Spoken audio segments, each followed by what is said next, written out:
தமிழ் திரையுலகில் மிகப்பெரிய அடையாளம் ஏவிஎம். ஏவிஎம் என்ற அந்த வார்த்தையை விட்டுட்டு தமிழ் திரையுலக வரலாறு எழுத முடியாது. ஏவிஎம் ஐயப்ப செட்டியார் அவர்கள் ஆரம்பித்து அது அப்படியே சரவணன் சார் தொடர்ந்து படம் பண்ணாங்க.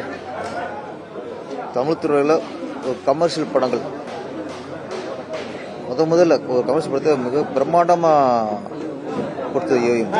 ஏவிஎம்னாலே பிரம்மாண்டம் தான். முரட்டுக்காலை ரஜினி சாருக்கு அதுக்கு முன்னாடியே சூப்பர் ஸ்டார் பட்டம் கொடுத்திருந்தாலும் இந்த முரட்டுக்காலை என்ற அந்த பிரம்மாண்டமான படம் தான், அந்த வெற்றி தான் அந்த சூப்பர் ஸ்டாருங்கிற பட்டத்துக்கு அர்த்தத்தை கொடுத்தது. ஒரு முழுமையான அர்த்தத்தை கொடுத்தது முரட்டுக்காலை படம் தான். பட்டி தொட்டிலாம் மிகப்பெரிய வெற்றி. அது மாதிரி கமலஹாசன் அவர்கள், அவர் சூப்பர் ஆக்டர், மிகப்பெரிய நடிகர், உலக நாயகன், என்ன பட்டங்கள் கொடுத்தாலும் அவர் ஒரு கமர்ஷியல் ஹீரோவா, கமர்ஷியலாகவும் ஒரு படம் பண்ணி கமலஹாசன் ஜெயிக்க முடியும் அப்படின்னு நிரூபித்த படம் சகலகலா வல்லவன். ஏவிஎம் பாமர் மக்களுக்கான படங்களை கொடுத்தவங்க.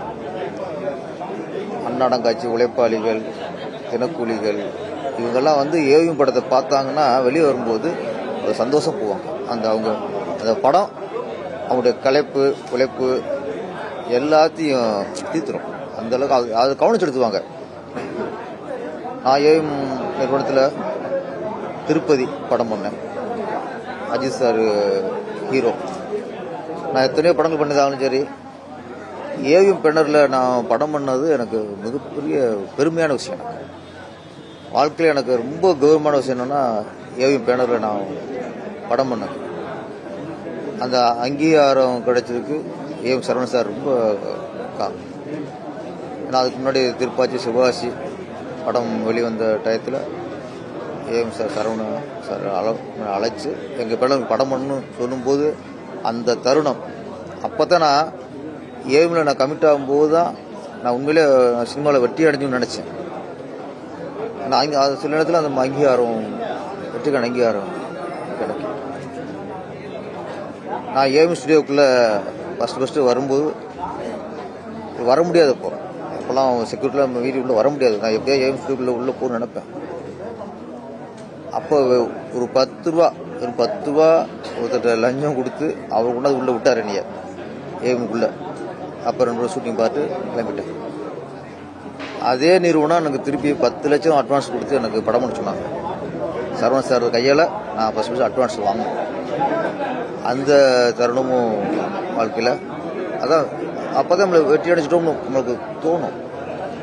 இன்னொன்று ஏவிஎம் உதயகுமார் சொன்ன மாதிரி நானும் அதை உணர்ந்தேன். ஏவிஎம்ல படம் கமிட் ஆனதுலேருந்து ரிலீஸ் ஆகிற வரைக்கும் நான் பணம் கேட்டதே இல்லை. அந்தந்த டயத்தில் கரெக்டாக பணம் வந்துடும். நம்ம மேனேஜர்கிட்டையும் சொல்லவே மாட்டோம். கரெக்டாக செட்டில் பண்ணி கரெக்டாக ஒரு இயக்குனர் மட்டும் இல்லை, நடிகர்கள், கேமராமேன், டெக்னீஷியன் எல்லாருக்குமே சம்பளம் கேட்காமலே ஃபஸ்ட்டு கொடுத்துருவாங்க. அது என்னன்னா ஒரு சிறந்த தயாரிப்பாளர் அப்படிங்கிற மிகப்பெரிய அடையாளம் ஏவிஎம் சரவணன் சார்.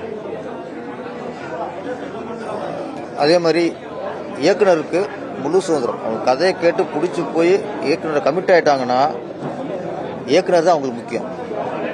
ஏவிஎம் நிறுவனத்தை பொறுத்த வரைக்கும் நடிகரை விட அவங்களுக்கு இயக்குனர் தான் முக்கியம். இயக்குனருக்கு தான் அதிக மரியாதை கொடுப்பாங்க.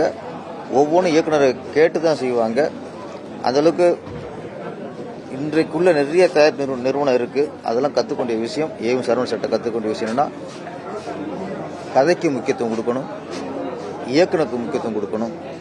அப்படி கொடுத்தா தான் அந்த படம் நல்லா வருங்கிற ஒரு சூழ்ச்சிபத்தை தெரிஞ்சவங்க தான் ஏவிஎம் சரவணன் சார். அவர் இன்னைக்கு நம்ம விட்டு மறைஞ்சிட்டாரு. ஆனால் எப்படி ஐயப்ப செட்டியாருடைய புகழ் இன்னைக்கு நினைச்சிருக்கோ அதே மாதிரி ஏவிஎம் சரவணன் சார் புகழ் என்னன்னைக்கும் நினைச்சிருக்கும். ஒரு இயக்குனர் சங்கத்திலேருந்து நான் வந்திருக்கிறோம். எங்களோட வேண்டுகோள் என்னென்னா, ஏவிஎம் படம்னாலே பாமர மக்கள் விரும்பி பார்த்தாங்க படங்களை. ஏவிஎம் படம்னாலே நம்பிக்கையோடு இந்த படம் பார்த்தாங்க. இப்போ கொஞ்ச காலமாக அவங்க ஏஎம் நிறுவனம் படம் தயாரிக்கல, திரும்பவும் படம் தயாரிக்கணும். நீங்கள் மக்களுக்காக, பாமர மக்களுக்காக, ஏழை மக்களுக்காக, அவங்க சந்தோஷத்துக்காக பழையபடி ஏஎம் நிறுவனம் படத்தை தொடர்ந்து தயாரிக்கணும்னு வேண்டிக்கிறோம். நன்றி.